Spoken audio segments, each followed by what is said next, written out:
오순절날이 이미 이른 줄 믿습니다.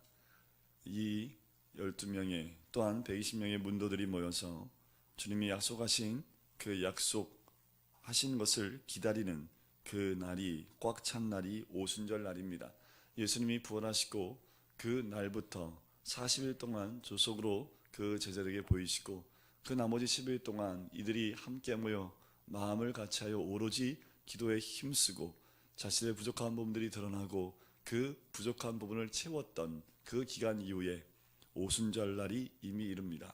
이스라엘 민족이 하나님께 나오는 절기가 세 절기가 있습니다. 유월절, 그리고 오순절, 그리고 장막절. 이 세 절기가 이스라엘 민족이라면 7대 절기 가운데 여호와의 성전으로 나와야 될 절기가 이 세 절기입니다. 오순절날 이렇게 많은 사람들이 이곳에 와 있었나?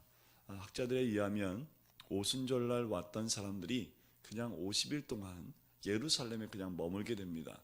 왜냐하면 그들이 흩어져 있었던 9절, 10절, 11절에 나오는 그곳으로 다시 돌아갔다가 다시 온다는 것 자체가 쉽지 않기 때문에 많은 사람들이 6월절 참석하고 돌아가지만 그 가운데는 좀 경건하다고 생각하는 유대인들, 각 천하 각국으로부터 와 있는 그 사람들이 50일 동안 머물러 있습니다.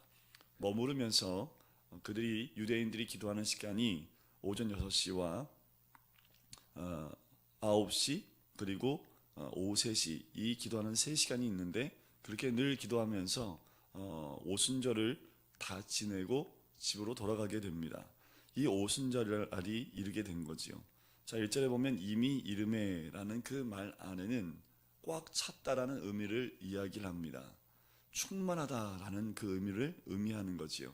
하나님 말씀하신 그때가 이미 이르렀다라는 겁니다. 하지만 우리는 그때가 언젠지 알지 못해요.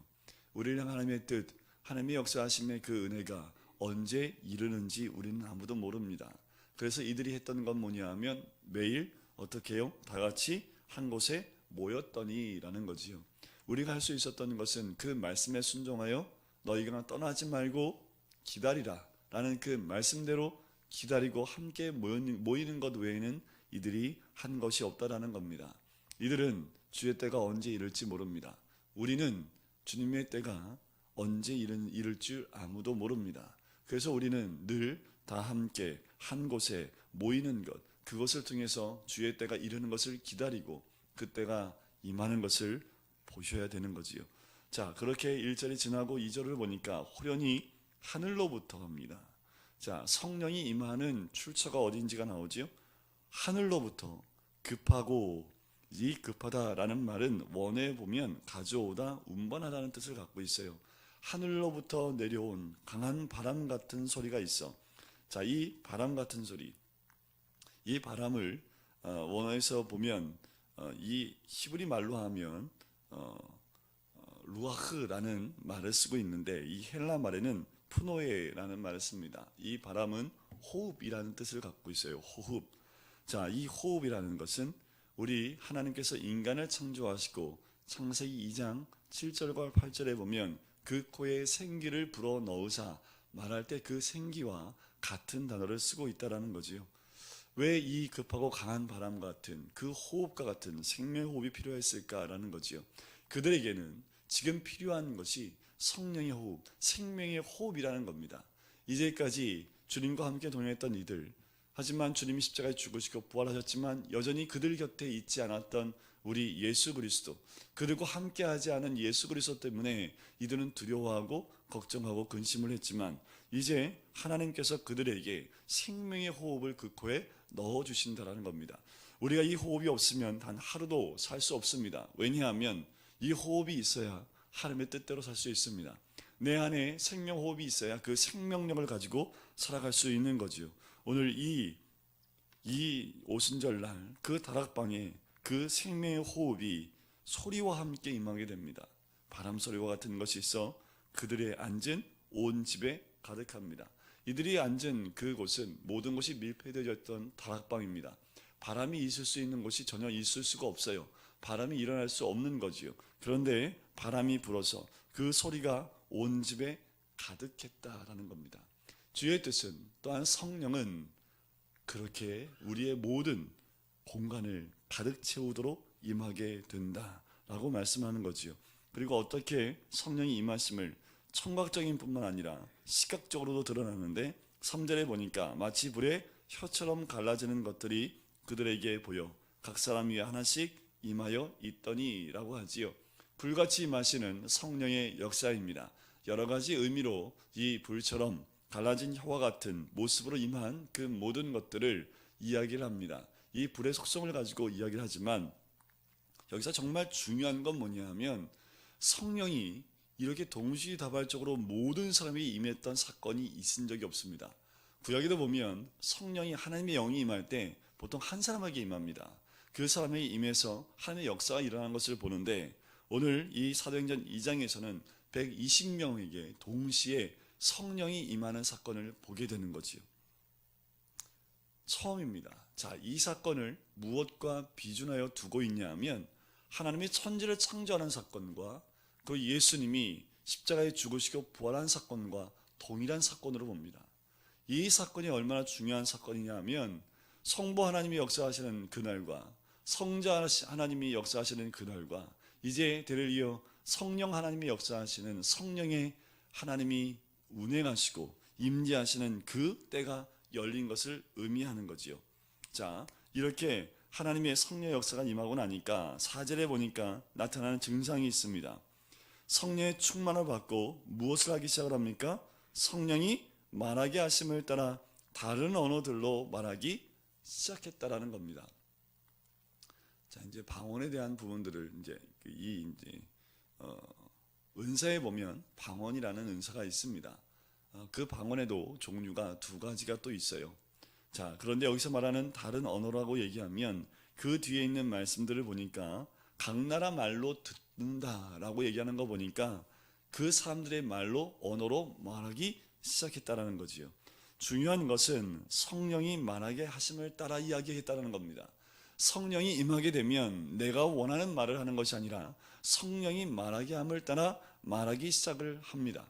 우리 예수님 말씀하셨던 것처럼 내 입에 무슨 말을 할지를 생각지 말고 내 입에 말을 주는 분은 우리 하나님이시다라고 말씀하셨던 예수님의 말씀처럼 이들의 입에 성령이 말하게 하심을 따라 말하기 시작했다는 거죠. 그 말이 무엇일까?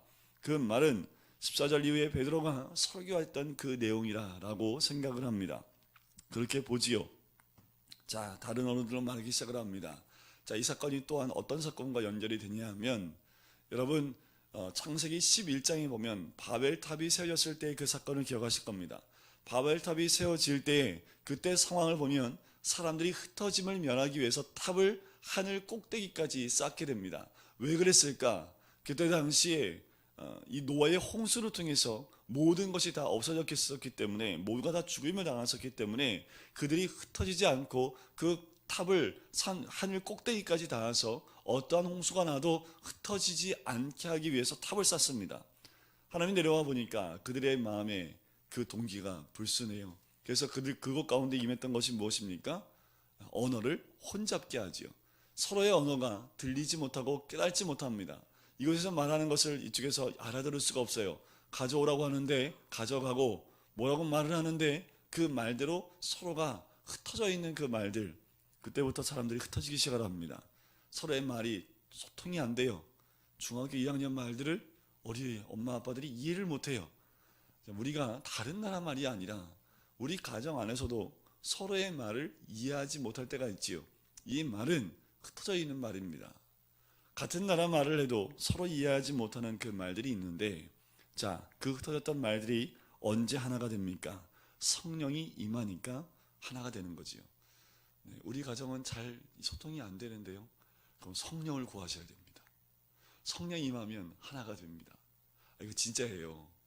근데 이게 우리가 같은 말을 쓰고 있는데 이게 중학생들이 쓰는 단어하고요, 이게 청년들이 쓰는 단어하고 보통 무슨 말인지 이해가 안 갈 정도여서 무슨 말인지 물어봐야지 소통이 됩니다.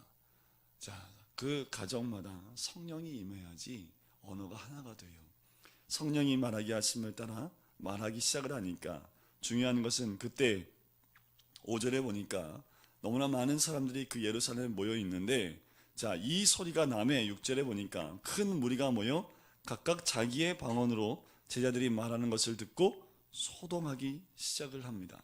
자, 이 언어는 우리들끼리만 알고 있는 언어가 아니라 세상 사람들이 듣고 이해할 수 있는 언어로 나아가기 시작을 했다라는 겁니다. 주의 언어가, 주의 말씀이, 또한 주의 선포된 말씀이 우리만 알고 있는, 우리끼리들만 모여있는 그 다락방 가운데만 임하는 것이 아니라 하나님이, 성령이 말하게 하시는 그 언어가 세상 사람들이 다 듣고 깨닫고 이해할 수 있는 그 말씀인데, 그 말씀이 무엇이냐면 11절 말씀 끝에 보니까 각 언어로 하나님의 큰 일을 말함을 듣는다라는 거지요. 하나님의 큰 일이 무엇일까라는 거지요. 이 하나님의 큰 일은 곧 예수 그리스도의 십자가의 죽으심과 부활 사건을 의미하지요. 그것은 곧 복음을 의미합니다. 이들에게 정말 놀라며 당황하는 것은 이 하나님의 큰 일, 이들이 방언으로 각 나라 말로 무엇을 전하기 시작하냐 하면 복음을 전하기 시작을 합니다. 성령이 말하게 하심을 따라 예수님이 이 땅에 오심과 죽으심과 부활에 대한 그 복음의 메시지를 각 나라 말로 말하기 시작하는 거지요. 사람들이 놀랍니다. 왜 놀랐을까요? 이 사람들은 어떤 사람들입니까? 7절 끝에 보니까 이 말하는 사람들이 다 어디 사람이에요? 갈릴리 사람이 아니냐. 네, 우리 전도사님이 어디 지방 사람인지 아시죠? 네, 들어보면 경상도 사나이라는 걸 누구나 다 알 수 있습니다. 그죠? 네, 이게 참 경상도 그 말을 들으면 여러분들 그거 아세요? 네, 이 유명한 목사님들이 다 경상도 분이더라고요. 그분들 보면 이 사투리가 담아져 있으세요. 이 말씀을 드리는 이유가 뭐냐면 이 사람들이 어떻게 알았을까요? 각 나라 말로 얘기하는데 이들의 말투 가운데 갈릴리 지방 색깔이 들어가 있는 거예요. 그게 벗어날 수 없는 거지요. 방언을 해도 이 사람들이 들어보니까 이 사투리가 좀 섞여 있는데, 근데 그거 아십니까? 제가 청년 때 캐나다에 간 적이 있는데 캐나다 갔는데 길거리에 다 다니면 한국 사람이 별로 없잖아요. 그런데 저 100m 전방에서 한국말이 들리는 거 있죠. 막 썰렁썰렁 영어가 막 나오는데 그 조그만 한국 사람의 그 단어가요, 저 100m에서 서로 얘기하는데 그 소리가 들려요. 왜 들릴까요? 한국말이니까 들려요. 아무리 멀리 있어도 들리더라고요. 그와 똑같습니다. 수없이 많은 사람들이 들어왔는데 이 말이 어떻게 들릴까? 자기 나라 말은요 똑똑히 들립니다. 한 20개 방언으로 여기서 막 얘기를 해도요 한국말은 귀에 똑똑히 들려요. 딴 사람 말은 전혀 이해할 수 없고 한국말 말만 들리기 때문에 그렇지요. 이 사람들이 그렇게 그 말을 듣는데 그 사람들이 어느 나라 사람들입니까? 어디 지역이요? 갈릴리 사람. 그때 많은 유대인들이 천시했던 지방으로 여겼고 갈릴리 사람들은 이 좀 천히 여겼던 그 지방에 있었던 사람들로 여겼던 사람들입니다. 그런데 그 사람들이 뭘 하는 거예요? 각 나라 말로 이야기 시작하는데 하나님의 큰 일을 말하기 시작한다라는 거지요. 하나님은 그렇게 사용하십니다. 하나님은 그렇게 갈릴리에 있는 그 제자들의 입술을 벌려서 각 지역에서 모르는 사람들에게 하나님의 큰 일을 말하게 함을 듣게 하는 거지요.